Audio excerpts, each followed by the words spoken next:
नमस्कार मित्रों, मैं आचार्य हिमांशु सांडिल्य।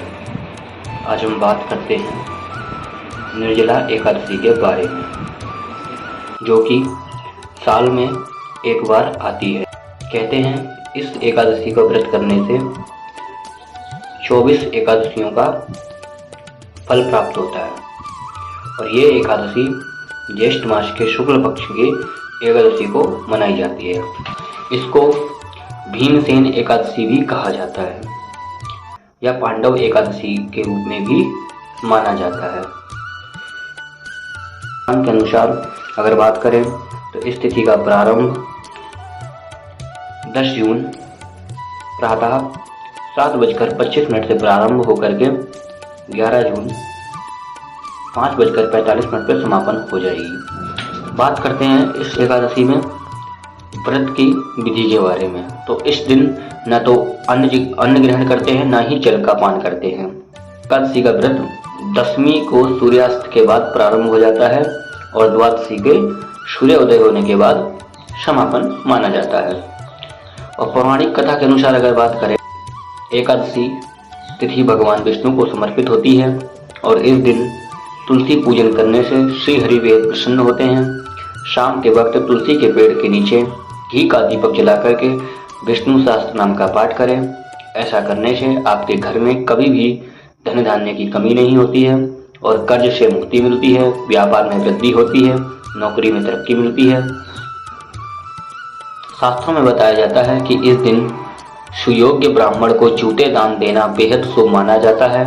इस दिन जूते दान करने वाला व्यक्ति सोने के विमान में बैठकर स्वर्ग लोक को जाता है। इस व्रत में अन्न दान करने का, छाता दान करने का और बिस्तर दान करने का और ब्राह्मण को वस्त्र दान करने का महत्व बताया गया है। मान्यता है कि निर्जला एकादशी का व्रत करने से व्यक्ति को परम पुण्य की प्राप्ति होती है। इस दिन चने और गुड़ का दान करना बहुत ही शुभ माना जाता है। इस दिन जूते, छाता और पंखा करना शुभ माना जाता है। फलों की बात करें तो फल में आम और खरबूज दान करना परम पुण्य फलदायी होता है। निर्जला एकादशी का व्रत जल के महत्व को दर्शाने वाला बताया गया है। यह व्रत ज्येष्ठ मास में पड़ने के कारण शीतलता प्रदान करने वाली वस्तुओं को दान करना सबसे शुभ माना जाता है। मान्यता है कि इस महीने में तेज गर्मी पड़ती है और सूर्य अपनी पूर्ण गर्मी पर होता है, इसलिए निर्जला एकादशी पर गर्मी से राहत दिलाने वाली वस्तुओं का दान करना सबसे शुभ माना जाता है। शास्त्रों में बताया गया है कि निर्जला एकादशी को पांडव एकादशी और भीमसेन एकादशी भी कहा जाता है और इस दिन व्रत करने वाले को दीर्घायु के साथ ही मोक्ष की भी प्राप्ति होती है। इस एकादशी को लेकर के ऐसी कथा मिलती है शास्त्रों में, पौराणिक कथा, कि पांडवों में भीमसेन, जिनके पेट में ब्रक नामक अग्नि होने से वह बिना भोजन के नहीं रह सकते थे, उन्होंने भी जब एकादशी के महत्व को जाना तो इस एकादशी का व्रत किया। इसलिए इस एकादशी को भीम एकादशी भी कहते हैं। पद्म पुराण में बताया गया है कि महर्षि वेद व्यास जी पांडवों को इस एकादशी के बारे में बताते हुए कहते हैं कि एकादशी के दिन जो भी दान, धर्म, हवन और पूजन किया जाता है उसका फल अक्षय होता है। इस दिन किए पुण्य के फल का मनुष्य अनेक अनेक जन्मों में लाभ पाता है।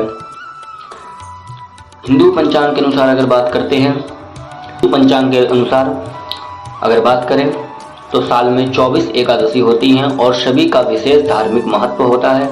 एकादशी तिथि पर प्रमुख तौर पर नारायण यानी भगवान विष्णु की पूजा की जाती है। इन सभी एकादशी में से कुछ का महत्व बेहद खास होता है और इन्हीं में से एक है निर्जला एकादशी।